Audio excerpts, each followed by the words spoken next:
Hello good morning ओम नारायण जय श्री कृष्ण जय स्वामीनारायण केम छो बधाय मजामां। तो आज આપણે જઈ રહ્યા છીએ એક ન્યૂ રેસીપી બનાવવા માટે। તો એના માટે આપણે જોશે કેળાના પાન। તો આપણે એ પહેલાં લઈ લઈએ।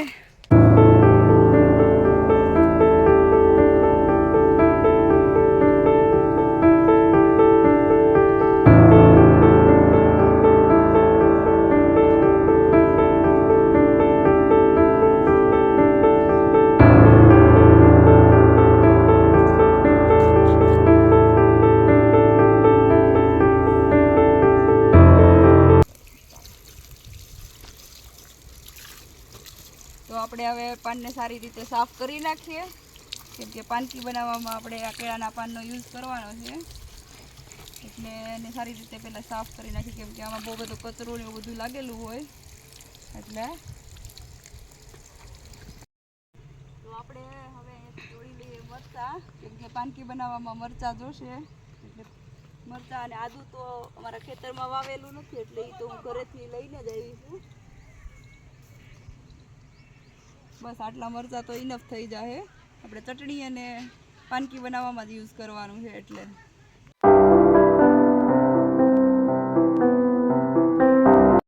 તો કાકા જો મને મદદ કરે છે બંતળ ને એવું બધું ભેગું કરવામાં। આપણે ચૂલો જગાવો છે એટલે લાકડા તો ગોતવા જ પડશે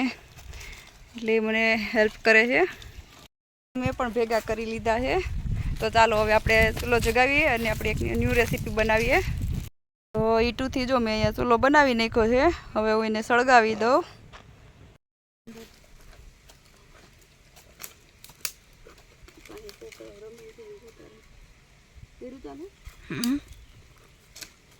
तो जो काका मने चूलो हळगावी दे है के आ काम में बहु बधुं नथी करता जो के बायन न शीखवाडવું પડે चूलो हळगावानुं एने हळगावानुं तो सारूं फावतुं ज होय केम काका फावे ने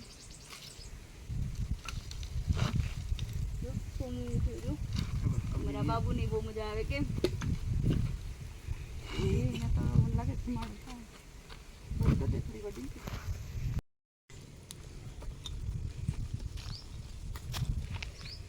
આપણે આજે પાનકી બનાવી છે તો એને આપણે લોટી ઉપર બનાવશું એટલે હું પહેલા એને મૂકી દઉં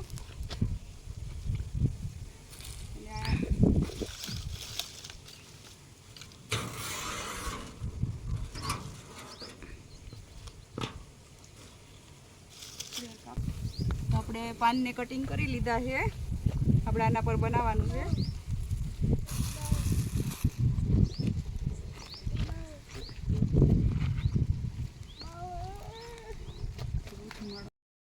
એમાં આપણે નાખશું આદુ મરચાંની પેસ્ટ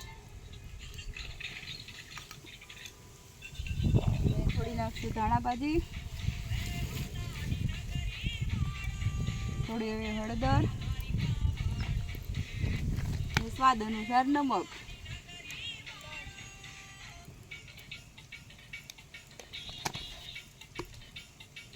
एक सारी रीते मस्त बेटर बनावी दईशुं।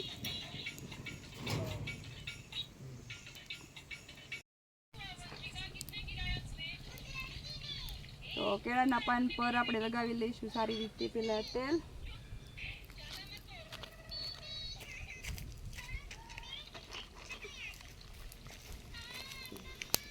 एना ऊपर આપણે બેટર હોય એને પાથરી દેવાનું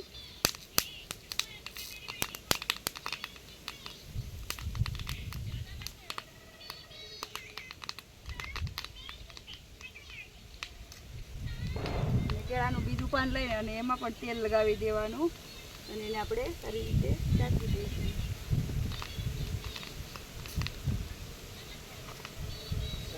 બંધ કરી દઈશું। આપણે એને બીજી સાઈડ પલટી લઈશું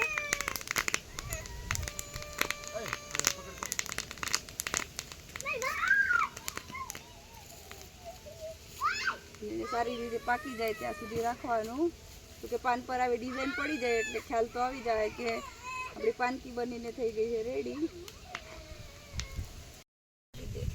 જોજે ચાલુ કરશે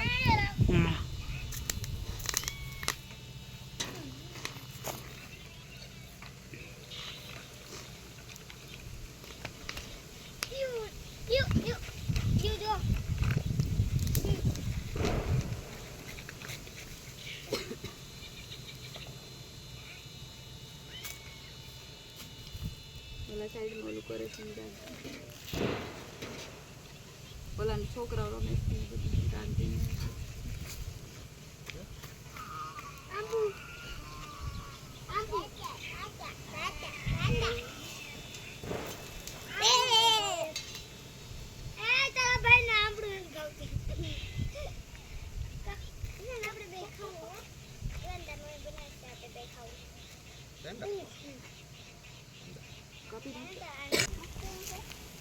તો આપણી પાનકી બનીને થઈ ગઈ છે રેડી આ ઉપરની આવી ડિઝાઇન પડી જાય એટલે પાકી ગઈ છે એવું સમજી લેવાનું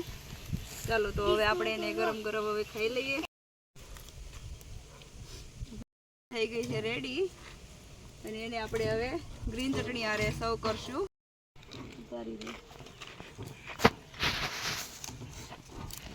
જી આ સાઈડ આવી જતો બળાઈ વાને છે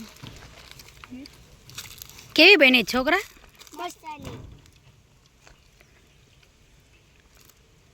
કેવી લાગે છે સ્મિતાબેન મસ્ત તમે પણ ચોક્કસથી ટ્રાય કરજો આપણે ગુજરાતની એકદમ ફેમસ ડીશ છે અને બહુ મસ્ત બને છે અને એકદમ મસ્ત ટેસ્ટી બને છે તમારા ઘરે પણ તમે ટ્રાય કરજો અને જો બનાવતા હોય તો કમેન્ટમાં પણ જરૂરથી લખજો કે તમે કેવી રીતે બનાવો છો અને ચોખાના લોટ અથવા તો બેસનમાંથી પણ બનાવી શકાય છે તો તમને મારો વિડીયો ગમતો હોય તો લાઈક શેર એન્ડ સબસ્ક્રાઇબ કરજો આવજો Om Narayan bye bye bye by.